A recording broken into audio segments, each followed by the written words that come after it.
안녕하세요. 현실주의자입니다. 삼성전자 하이닉스가 나날이 떨어지고 있습니다. 그래서 지금 개인 투자자들이 굉장히 관심이 많을 것 같아요. 향후 대응 시나리오는 어떻게 될까요? 또 이거 떨어졌다고 바로 살 거죠?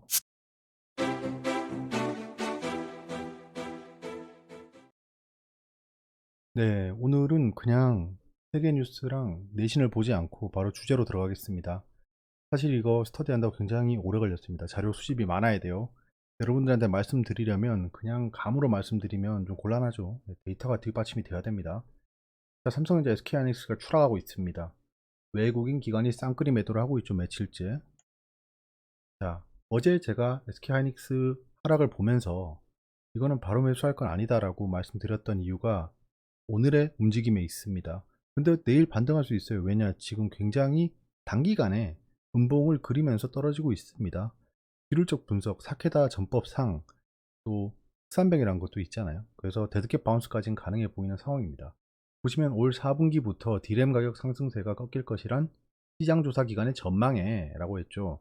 트렌드포스라는 시장조사 업체가 이제 디램 가격 떨어질 것 같은데 라고 리포트를 냈습니다. 그래서 그거를 마침 지금 확인한 외국계 투자은행들이 팔아 제끼고 있다는 겁니다. 아주 놀랍죠. 어떻게 이 소식을 이제 접할 수가 있는 거죠? 일단 악재는 디램 가격입니다. 현재 그래요. 이거 외에는 찾아볼 수 있는 게 없습니다. 지금 현재 드러난 유일한 악재예요. 이대로 바로 상승하지 못한다라고 결론부터 말씀드리겠습니다. 그럴 거였으면 이렇게 팔지 않습니다. 이렇게 대놓고 팔지 않아요. 대놓고 리포트 내면서 대놓고 악재다 하면서 팔면서 하면 사람들이 속지 않잖아요. 어제 제가 좀 흐리멍텅하게 설명드린 포인트가 있는 것 같습니다.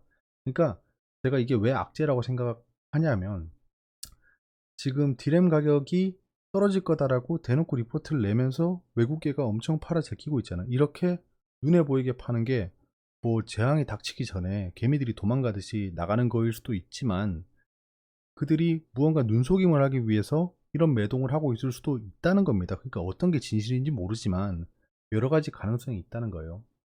그래서 이렇게 매도를 계속하고 있으니까 우리는 완벽한 타이밍을 기다리려면 결국 투매가 나와야 됩니다. 투매가 나오려면 어떻게 해야 되죠? 대놓고 팔면 데드캣 바운스가 발생하니까 무언가 악재가 생겨야 된다는 겁니다. 그럼 제가 악재나 호재나 언론이 좌지우지한다고 했잖아요. 그럼 언론을 주무르고 있는 건 누군가요? 돈 있는 애들이죠. 돈 있는 애들이 누구죠? 지금 삼성전자, SK하이닉스 팔아제끼고 있는 개들입니다. 그래서 언론을 통해서 무언가 악재를 만든 다음에 투매를 발생시키지 않을까라고 가정하고 있습니다. 가정. 단기적 반등 가능하나 데드캣 바운스로 추정해야 할 것 같습니다. 자, 그러면 한번 데이터를 보시죠. 자, 삼성전자 주가 추입니다. 지금 가장 지켜봐야 될 게 뭐죠? 대형주는 무조건 공매도를 봐야 됩니다. 자, 일단 뉴스를 좀 볼까요? 자, 뉴스를 보면 그때 팔았어야 했나? 삼성전자 하이닉스 연중 최저치, 연중 최저치입니다. 연중. 종합게임이 어쩌나 왜 걱정을 해주시죠? 언론은 우리를 걱정해주는 애들이 아닙니다. 이런 건 약 올리는 거죠. 삼성전자, SK 하이닉스 정은 목요일 외국인 사흘간 5조를 팔아치웠다. 5조입니다. 자그마치 5조예요. 5조. 외국계 리포트에 뚝뚝 삼성전자, SK하이닉스 연중 최저. IPO 되어 쓸어 담는 국민연금. 삼성전자 하이닉스는 대량 매도. 기간은 파란색입니다. 파란색은 지금 뭐 국민연금이 이런 게 문제가 아니고요. 코로나 이후에 기간은 계속 팔았습니다. 계속 팔았어요. 외국인도 계속 팔고 있습니다. 지금 그 삼성전자를 사고 있는 건 오로지 개인입니다. 노란색. 만약에 쭉 떨어지잖아요. 쭉 떨어지면 개인 계속 살 겁니다. 개인이 계속 이렇게 살 거예요. 이런 다이버전스가 발생할 거다.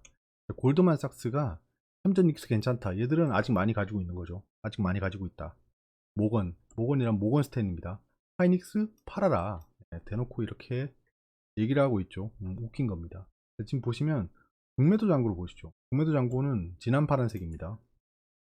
진한 파란색을 보시면 공매도 잔고는 지금 거의 역대 최저치입니다. 삼성전자의 공매도 잔고가 역대 최저치다. 즉 공매도 상환을 계속하고 있다. 근데 최근에 또 공매도가 늘어나는 게 좀 보여요. 여기 보입니다. 최근에 공매도가 늘고 있다. 지금 이 하락은 공매도를 발생시키고 있다는 겁니다. 공매도는 뭡니까? 업틱률을 지키고 있죠. 업틱률이 뭐냐? 현재 호가보다 위에서밖에 공매도를 실행하지 못하는 겁니다. 업틱률 예외는 좀 논외로 할게요. 지금 그 현재 호가 위로 팔 수 있는 업틱률을 지키면서 공매도를 하고 있습니다. 그러면 밑으로 팔아제끼면 폭락하겠지만 위에서 막고 있다는 건 뭐죠? 반등을 맞고 있다는 겁니다. 지금 삼성전자는 반등을 맞고 있다. 이렇게 보여집니다. 이게 지금 공매도 잔고에서 보이는 거죠. 자, SK하이닉스입니다. SK하이닉스 보시면 얘도 공매도 잔고가 거의 최저치입니다. 최저치. 공매도를 계속 상환하고 있었어요. 얘들이 악재가 있었으면 공매도를 엄청나게 있겠죠. 여기서 뭐 공매도가 늘 수도 있지만 아직은 아니다. 아직은 아니다. 어떤 뉴스가 나왔냐? SK하이닉스 넘버2 내주나 네이버와 8천억 격차 접전. 지금 시총 2위를 내주려고 하는 모양새입니다. 삼성전자 SK하이닉스 팔아라. 미 월가 큰손의 경고. 모건스탠리겠죠. SK하이닉스 D램 가격 하락 우려에 흔들 한때 10만원 아래로 오늘 10만원 아래로 떨어졌죠. SK하이닉스 주가가 10만원 붕괴했다. 시총 2위마저 네이버의 위협. 지금 뭐 제조업이 지금 난관이죠. 난관이죠. 지금 보시면 이렇게 지금 며칠 동안 떨어지고 있습니다. 추세가 어떤가요? 하락 추세를 그리고 있죠. 하락 추세 하단까지 왔습니다. 지금 트랩 스윙이죠. 이렇게 데드캣 바운스는 가능해 보입니다. 근데 이렇게 올라갈 일은 없어 보입니다. 현재는 그래요. 그럴 거면 이렇게 팔지 않겠죠. 자, 그러면 어디가 지지선이냐? 지지선은 지금 깨졌습니다. 첫 번째 지지선 깨졌고 두 번째 지지선 10만원 밑에 한 9만원쯤 되죠. 세 번째 지지선 7만원입니다. 제가 첫 매수를 놓쳤던 가격대죠. 7만원까지 떨어질 수 있습니다. 뭐 이렇게 떨어질 수 있겠지만 그럴 만한 악재가 현재는 없고, 만약에 그렇게 떨어뜨리려고 한다면 악재를 발생시킬 거다라고 다시 한번 말씀드립니다. 자, 한국만 일어나십시오. 이거 뭐야 이거? 삼성전자 하이닉스 왜 이래 이거? 우리나라 제조 2대장이잖아요. 그럼 다른 걸 보시죠. 자, TSMC입니다. TSMC를 보면 알겠죠. TSMC도 지금 만만치 않습니다. 생각해보면 고점 찍고 계속 하락하고 있어요. 보이죠? 네. 고점 찍고 지금 하락하고 있습니다. 하락 추세죠. 얘도 이렇게 떨어질 수 있습니다. TSMC도 지금 거래량이 좀 몰리고 있다. 거래량이 몰리면서 주가를 하락시키고 있다. 똑같다. 결국엔 D램 가격을 빌미로 제조 그 대장주들을 하락시키고 있다. 그럼 얘도 똑같네. 삼성전자를 비교해볼까요? 삼성전자 TSMC 같이 움직이는 거 보시죠. 자, 지금 주황색이 삼성이고 하늘색이 TSMC입니다. 비슷하네요. 고점 찍고 떨어지고 있는 게 비슷합니다. 근데 TSMC는 횡보권이고 삼성전자는 미세하지만 하락 추세입니다. 보이시죠? TSMC 하락 추세 끝났어요. 생각해보면 끝났어요. 근데 횡보하고 있다. TSMC는 횡보, 삼성전자는 하락 추세를 겪고 있다. 즉 추가 하락이 발생할 수 있다는 게 보여지고 삼성전자 TSMC가 비슷하게 움직이고 있다. 즉 D램 가격을 빌미로 반도체 종목들이 별로 움직임이 좋지 않다. 그러면 또 한 가지를 더 봐야겠죠. D램 가격을 빌미로 떨어뜨리고 있다는 건 D램 익스체인지입니다. D램 익스체인지는 전 세계 D램 가격을 평균 낸 겁니다. 그러니까 D램 지수라고 보시면 돼요. 자, 지금 거의 뭐 D램 가격이 역대 최고를 찍었죠. 그러면 또 생산량을 늘릴 거 아닙니까? 그래서 늘렸으니까 가격이 떨어진다. D램 가격이 떨어진다. 이렇게 떨어질 거로 보여지죠. 자, 그럼 D램 익스체인지도 별로 안 좋습니다. 결국 추세대로 움직일 겁니다. 결국엔 추세대로 움직일 거예요. D램 가격은 떨어지겠지만 그 삼성전자 하이닉스도 이때까지 올랐지만 보면 하락 추세를 겪으면서 지속적으로 떨어진 적도 많습니다. 횡보권에 갇힌 적도 많죠. 삼성전자는 박스피드에 지독하게 횡보를 했죠. 그런 것처럼 추세가 형성되면 그 추세대로 움직일 거란 겁니다. 추세 하단에 오면 대량 매수를 검토 예정하고 있습니다. 저는. 자, 그러면 추세 하단에서 3중 바닥이나 저점 상승형을 찍어야 된다 라는 겁니다. 이 두 가지 패턴을 기다릴 거예요. 뭐 막 너무 많이 하락하면 데드캣 바운스를 노리러 단기 트레이딩은 들어갈 수 있습니다. 뭐 무언가 악재가 발생할 수도 있겠죠. 추세 하단까지 오고 있습니다. 제가 생각하는 추세 하단까지 아직 안 왔어요. 여기서 올라갈 수도 있겠죠. 그럼 이게 뭐죠? 페일러 스윙입니다. 페일러 스윙. 페일러 스윙이 발생해서 올라갈 수 있으니까 페일러 스윙이 발생했다고 해서 또 전 바로 매수하지 않을 거예요. 저는 이거는 확실하게 3중 바닥이랑 저점 상승형을 기다릴 겁니다. 3중 바닥은 이렇게 찍는 겁니다. 저점 상승형은 이 저점이 올라가는 거예요. 이렇게 올라가는 거예요. 이렇게 되면 이걸 확인하고 이 저항선을 뚫을 때 매수할 겁니다. 그 패턴을 기다릴 거다. 삼성전자는 지금 아직 하락할 구간이 많습니다. 삼성전자도 그렇고 SK하이닉스도 그렇습니다. 제가 제목에서 하락한다고 또 살 거죠 라고 물어봤던 게 그겁니다. 오늘 저한테 지인이 그 삼성전자를 지금 사도 되냐라고 물어보는 사람이 굉장히 많았습니다. 저는 그냥 얘기했습니다. 제가 생각하는 대로 말씀드렸던 게 그냥 굳이 오늘 살 필요가 있겠냐라고 했습니다. 굳이 오늘 살 필요가 있겠냐. 이대로 상승하면 그냥 놓치는 거죠. 근데 확실하지 않은 타이밍에 돈을 거는 건 좀 위험하다는 겁니다. 아직 확실한 타이밍은 아니다. 외국인 매수로 돌아섰다고 해서 만약에 외국인이 다시 매수하잖아요. 그렇다고 해서 우르르 따라 들어가면 안 된다는 겁니다. 쟤들이 바본가요? 그렇게 할 거면 이렇게 팔지 않겠죠. 그러니까 페이크를 보여줄 수 있다는 겁니다. 페이크를. 절대 추격 매수하면 안 될 것 같습니다. 현재는 뭐 이대로 상승할 수도 있습니다. 하지만 만에 하나를 대비해야겠죠. 4차 산업혁명에 대해서 말씀드렸습니다. 데이터가 쌓이고 데이터가 쌓이면 클라우드가 발달하고 클라우드가 발달하면 데이터가 많이 저장됐으니까 분석 기술, 빅데이터가 발달하게 됩니다. 그러면 빅데이터가 발달했기 때문에 AI, 인공지능의 정확도가 올라가겠죠. 이런 연쇄고리를 생각해 보면 결국엔 이 중심에는 반도체가 있습니다. 반도체 경쟁이 심화되고 있지만 반도체는 미래의 먹거리임에는 틀림없다. 현재는. 그래서 단기, 중기, 장기 이렇게 보고 있고요.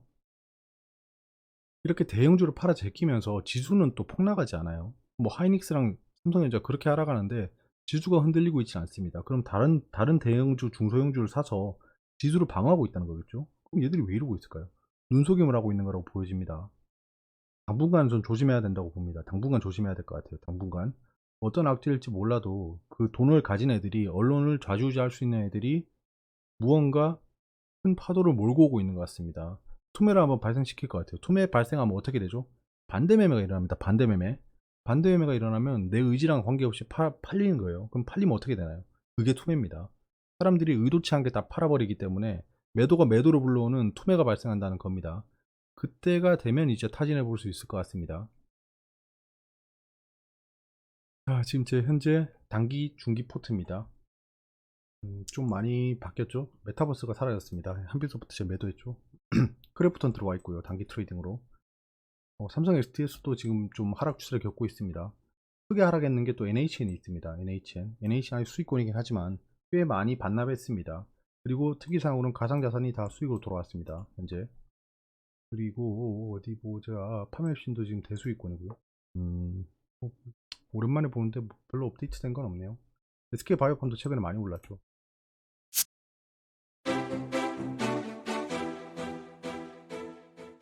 지금 가상자산 하락하고 있네요. 뭐 많이 올랐으니까 기술적으로 좀 조정을 보일 때가 됐죠. 계속 뭐 무한대로 살 수는 없어요. 무슨 이게 저글링 블러드도 아니고. 지금 현재 해외 지수는 이렇게 움직이고 있습니다. 한국과는 다르게 좀 평온하죠. 예, 보합권입니다. 근데 여기서 보시면 한국 MSCI 펀드 지수 블랙락의 투자분이 ETF를 보면 마이너스 1.35% 떨어지고 있습니다. 내일 시초가는 별로 안 좋을 것 같아요. 시초가 안 좋고 투매가 한번 나올 수도 있을 것 같습니다. 단기 투매입니다.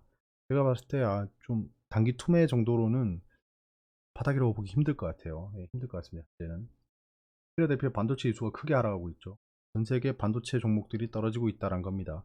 비단 삼성전자만 떨어지고 있는 건 아니다는 거죠. 그럼 아시아 증시가 별로 안 좋겠죠. 이제 상해랑 뭐 대만, 그 다음에 일본, 한국 지수가 별로 안 좋겠죠. 유로 스톡스는 좋아지고 있죠. 이거는 백신이랑 관계가 있는 겁니다. 닥스도 좋아지고 있네요. 닥스는 이 독일은 반도체 강국이 아니지 않습니까? 그래서 독일도 현재는 좋다. 유로존은 좋다. 유로존은 곧 회복할 거기 때문에 그렇습니다. 제가 지금 여행 관련주랑 그 숙박 관련주를 굉장히 많이 노리고 있는 이유 중에 하나입니다. 그건 반드시 좋아질 겁니다. 백신은 반드시 보급될 거고 사람들은 여행을 다시 가기 시작할 겁니다. 그럼 분위기 자체가 좋아져요. 그리고 지금 원달러 환율이 망가졌네. 원달러 환율이 폭등했네요. 폭등. 10원이 올랐네. 이러면 진짜 코스피 지수가 한번 흔들릴 수 있습니다. 이거 인버스를 좀 생각을 해봐야겠습니다. 단기간 해지용으로요. 해지용. 뭐 상승하면 내 종목이 상승하는 거니까 좋은 거 아닙니까? 근데 지수도 떨어지고 내 종목도 떨어지면 진짜 골 때리는 거죠. 안전자산의 선호도가 좀 올라갈 확률이 높고요. 궁금한 게 있으면 댓글로 말씀해 주세요. SK하이닉스를 오늘 좀 알아봤습니다. SK하이닉스가 삼성이랑 SK하이닉스를 좀 알아봤는데요. 단기적으로 추세가 안 좋습니다. 뭐 굳이 이거를 여기서 승부를 보겠다라고 할 타이밍은 아닌 것 같고요. 이왕 하락하기 시작한 거 바닥을 잡을 때까지는 좀 폭단하지 말고 지켜보는 게 중요할 것 같습니다. 오늘 장도 화이팅 하시고요. 건강 잘 챙기세요. 감사합니다.